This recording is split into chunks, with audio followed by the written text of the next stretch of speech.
America ने भारत पर एक और हमला कर दिया और इस हमले को इस बार ट्रेड बॉम्ब तस्वुर किया जा रहा है। टैरिफ्स और लफ्जों की जंग तो हम देख ही रहे थे, लेकिन अब जो हमला किया गया है वो है H1B वर्किंग वीजा का, जिसे इंडियन आईटी सेक्टर की तबाही करार दिया जा रहा है। इसे इंडिया को कितना नुकसान पहुंचेगा, इसके हवाले से अमेरिका के क्या तहफुजात हैं और पाकिस्तान को भी कोई नुकसान पहुंच सकता है या नहीं, ये सब आपको बताएंगे आज के इस ब्लॉग में। मैं हूं जवेरिया आजमी और आप देख रहे हैं एक न्यूज डिजिटल। नाजरीन, सबसे पहले बात करेंगे कि H1B वर्किंग वीजा है क्या। H1B वर्किंग वीजा दरअसल 1990 यानी कि 1990 में शुरू किया गया था यूनाइटेड स्टेट्स में, जब वहां पर वर्कर्स की कमी हो गई थी। तो इस वीजा के तहत मुख्तलिफ मुल्कों से स्किल्ड वर्कर्स को यूएसए में काम करने के लिए बुलाया जाता था, और जो बुलाता था वो होती थी वहाँ की कंपनीज, चाहे वो IT सेक्टर हो, चाहे वो मेडिसिन हो, डिफरेंट फाइनेंशियल जो काम करने वाली कंपनीज भी मुख्तलिफ मुल्कों से लोगों को बुलाती थी और यूएसए में उनको वीज़ा फ्राहम किया जाता था ताकि वो वहाँ पर काम कर सकें। और अब तक वहाँ पर इस वीज़ा पर काम करने वालों में सबसे बड़ी तादाद इंडियन वर्कर्स की है। और अगर आपको बताएं उनके स्टैट्स, तो इस वक्त तकरीबन 72% इंडियंस जो हैं वो इस वीज़ा पर यूएसए में काम कर रहे हैं। दूसरा नंबर आता है चाइना का, जो कि 11 से 12% के दरमियान है,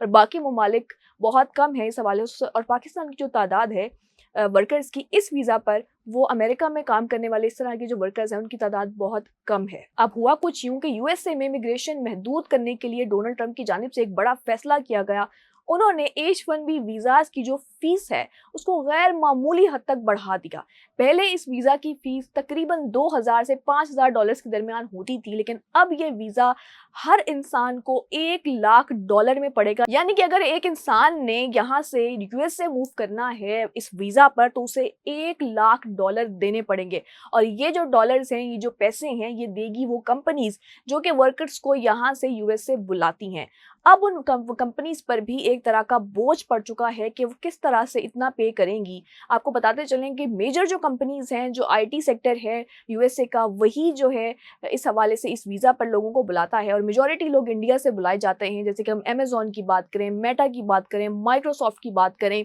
ये कंपनीज मेजॉरिटी इंडियंस को बुलाती है ताकि वो वहाँ पर आकर काम करें। और अगर सिर्फ अमेजोन की बात की जाए तो इस साल तकरीबन 10,000 से ज़ायद लोग H1B वीज़ा पर अमेजोन में काम करने के लिए यहाँ से गए हैं। और अगर अब आप अमाउंट ज़रा देखें कि $1,00,000 जो अमाउंट कर दी गई है, तो एक कंपनी के लिए कितना मुश्किल होगा कि वो अपने एक वर्कर के लिए $1,00,000 जो है वो पे करे ताकि वो अपने कंट्री से मूव करके यूएसए जा सके। अब इस तरह ये लगता है कि जो IT सेक्टर है या जो भी यूएसए की कंपनीज हैं, वो इंडियंस को स्पेसिफिकली और जो बाहर की जो भी फॉरेन कंट्रीज़ के लोग हैं उन्हें H1B वीज़ा फ्राहम नहीं करेंगी, उस पर बुलाना छोड़ देंगी। और इस हवाले से अमेरिका के क्या इसमें तहफ़्फ़ुज़ात थे, क्यों H1B वीज़ा की फ़ीस को बढ़ाया गया है, इस हवाले से भी आपको बताते चलें। डोनाल्ड ट्रंप का कहना है कि अमेरिकन्स की जो जॉब्स हैं उनको ख़तरा है। ना सिर्फ उन्होंने जॉब्स को ख़तरा करार दिया, बल्कि इस वीज़ा को नेशनल थ्रेट भी करार दिया है। ये भी कहा गया है कि जब अमेरिकन स्टूडेंट्स ग्रेजुएट कर जाते हैं तो उन्हें अमेरिका में ही जॉब्स नहीं मिलती, क्योंकि मेजॉरिटी जॉब्स जो हैं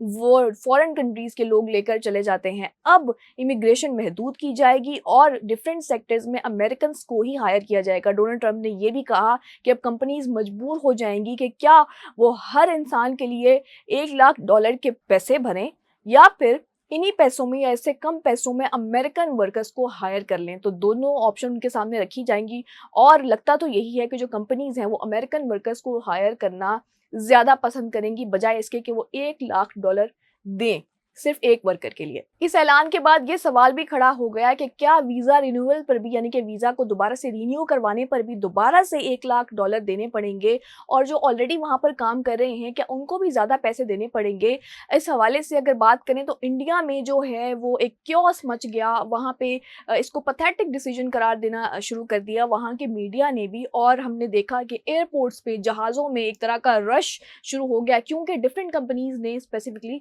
जिन्होंने बाहर से लोग हायर किए हुए थे इस वीज़ा पर, उन्होंने अपने वर्कर्स को कह दिया कि अगर आप बाहर गए हैं तो जल्द से जल्द यूएसए वापस पहुंचे। और जो लोग यूएसए से बाहर अपनी कंट्रीज़ की तरफ मूव कर रहे थे किसी भी वजह से, उनको भी ना जाने की हिदायत कर दी गई है, क्योंकि अभी तक कोई भी चीज़ सर्टेन नहीं है, अभी तक कोई भी चीज़ क्लियर नहीं है कि क्या ये जो वीज़ा है ये उन लोगों पर भी अप्लाई हो जाएगा जो अपने कंट्री से बाहर होते हैं या ऑलरेडी इस वीज़ा पर वहाँ पर ठहरे हुए हैं यूएसए के अंदर। अब इस हवाले से यूएसए की जानिब से एक क्लैरिफिकेशन भी दी गई। उन्होंने बताया कि जो ऑलरेडी H-1B वीज़ा पर यूएसए में काम कर रहे हैं, उन पे ये इतलाक नहीं होगा इस फ़ी का, बल्कि उन लोगों पर होगा जो कि नए आएँगे, यानी कि जो भी नया आने वाला इंसान H-1B वीज़ा पर यूएसए जाता है तो उसको $1,00,000 जो फ़ीस है वो देनी पड़ेगी। बस जो लोग पहले जा चुके हैं उन पर इतलाक नहीं होगा, और ना ही अगर वो अपना वीज़ा रिन्यू करवाना चाहेंगे तो उन पर इतलाक होगा। लेकिन आपको बताते चलें कि जब इस एग्रीमेंट पर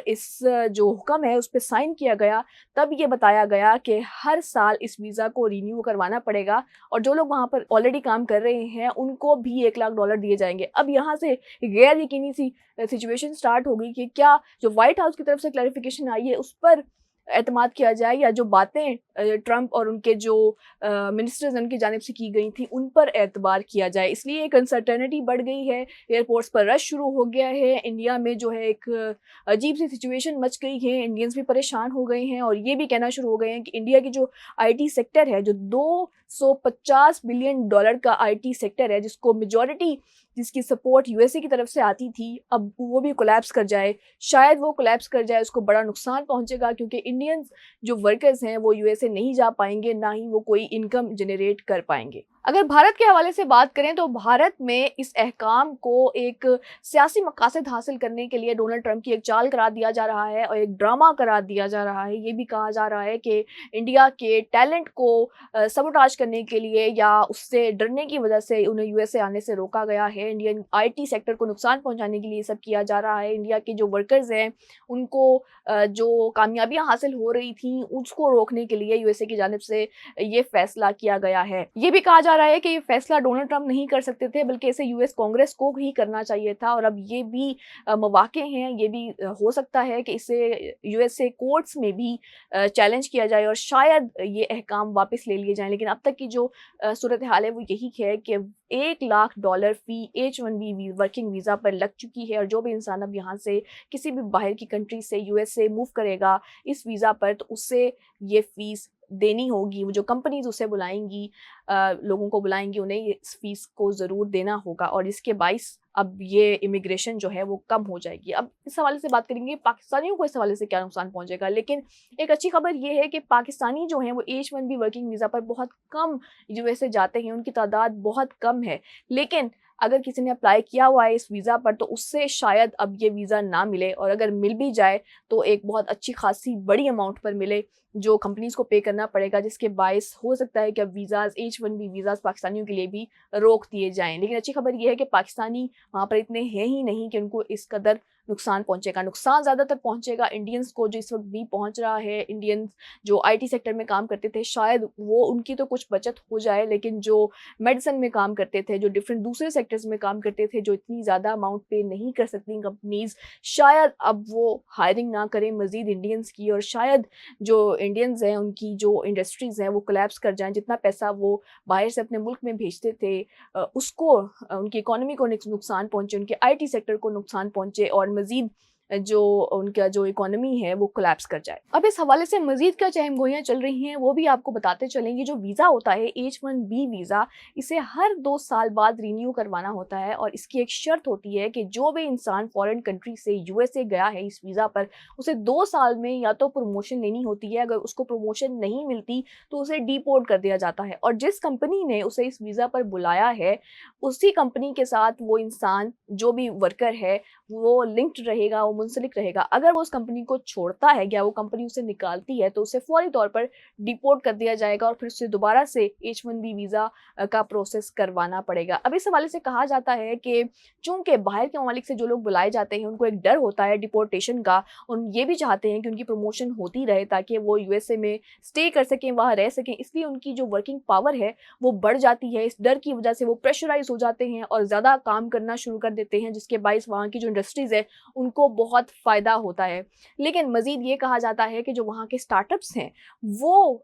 वर्कर्स को बुलाते हैं, वो स्किल्ड लोगों को बुलाते हैं, वो ऐसे लोगों को बुलाते हैं जिनके पास डिग्रीज़ भी होती हैं, जो उन्होंने अपनी कंट्री से हासिल की होती हैं, लेकिन वहाँ पर जाकर उनको शायद एक्सप्लॉइट किया जाता है। वहाँ पर जाकर उन्हें बुलाया तो एक पार्ट टाइम काम के लिए होता है, लेकिन उन्हें as a full time employ treat किया जाता है और उन पर ये भी डर होता है कि उन्हें डिपोर्ट कर दिया जाएगा। तो जिस तरह से कंपनीज़ चाहती हैं, उनका इस्तेमाल करती हैं और उन्हें छोटी जॉब्स दी जाती हैं, बेसिक लेवल्स की जॉब दी जाती हैं, जो हाई लेवल जॉब्स होती हैं, जो हाई स्किल जॉब्स होती हैं, वो आज भी अमेरिकन्स के ही पास होती हैं। अब ये जो जितनी भी हमने आपको बातें बताई हैं,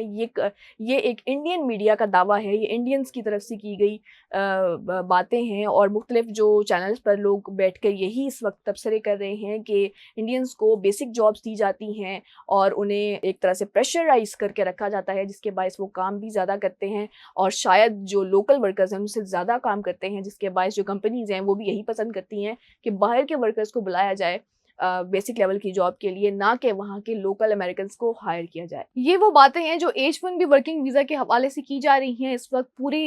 एक खित्ते में एक अजीब सी एक सिचुएशन बनी हुई है। यूएसए की जानिब से भी मुख्तलिफ स्टांस दिए जा रहे हैं और ये भी कहा जा रहा है कि एक तो इस वीज़ा में फ्रॉड किया जाता है। बहुत से लोग जो हैं बाहर की कंट्री से आते हैं, स्पेसिफिकली जो इंडियंस आते हैं, वो वहाँ पर आते तो एक कंपनी में जॉब करने के लिए हैं, लेकिन 2 से 3 कंपनीज़ को जॉइन कर लेते हैं और फिर एक तरह से फ्रॉड किया जाता है। वो ज़्यादा पैसे कमाते हैं और अमेरिकन्स को जॉब नहीं मिलती। ये भी कहा जा रहा है कि वो अपना कल्चर साथ लेकर आते हैं, यानी कि जो अमेरिकन कल्चर है उसको, उनकी रिवायात को नुकसान पहुंच रहा है, क्योंकि एक इलाका होता है वहाँ पर अगर बहुत से लोग एक ही रेस के या एक ही सिस्टम के आकर काम करना शुरू कर दें तो फिर वो अपना कल्चर भी साथ लेकर आते हैं, जिसकी वजह से डोनाल्ड ट्रंप ने शायद नेशनल थ्रेट कहा इंडियंस के वहाँ जाने को, क्योंकि वो वहाँ की रिवायात को भी नुकसान पहुँचा रहे हैं। ये स्टांस है यूएसए का इस वक्त इंडिया को लेकर और बाकी फॉरेन कंट्रीज़ को लेकर। हो सकता है कि मुस्तकबिल में H-1B जो वीज़ाज़ हैं उनकी फ़ीस को कम किया जाए या मे बी इस फैसले को चैलेंज भी किया जाए, लेकिन अब तक जो फैसला किया गया है वो यही है कि $1 लाख फ़ी लगा दी गई है H-1B वर्किंग वीज़ा पर और इंडिया को बेहद नुकसान पहुँच रहा है। शायद बहुत से लोगों को छोड़कर भी जाना पड़े और अगर पाकिस्तान से भी कोई लोग यहाँ से जाना चाहते थे इस ख्वाब के साथ कि वो यूएसए में काम करेंगे, तो शायद उनके ख्वाब भी चकनाचूर होने वाले हैं। लेकिन अच्छी बात यही है कि मेजॉरिटी पाकिस्तानी इस वीज़ा पर यूएसए में काम नहीं कर रहे और यूएसए में अब जाना शायद मज़ीद मुश्किल होता चला जा रहा है। इमिग्रेशन जिस तरह से रोकी चली जा रही है, ये भी हो सकता है कि मज़ीद भी इस तरह के कुछ फैसले किए जाएँ जिसके बाइस फॉरेन कंट्री से, चाहे वो इंडिया हो या पाकिस्तान हो या चाइना हो, वहाँ उनका यूएसए में काम करना जाकर मुश्किल हो जाए। खैर, इस हवाले से आप क्या सोचते हैं? कमेंट्स में अपनी राय ज़रूर दीजिएगा। हमें दीजिए इजाज़त। अल्लाह हाफ़िज़।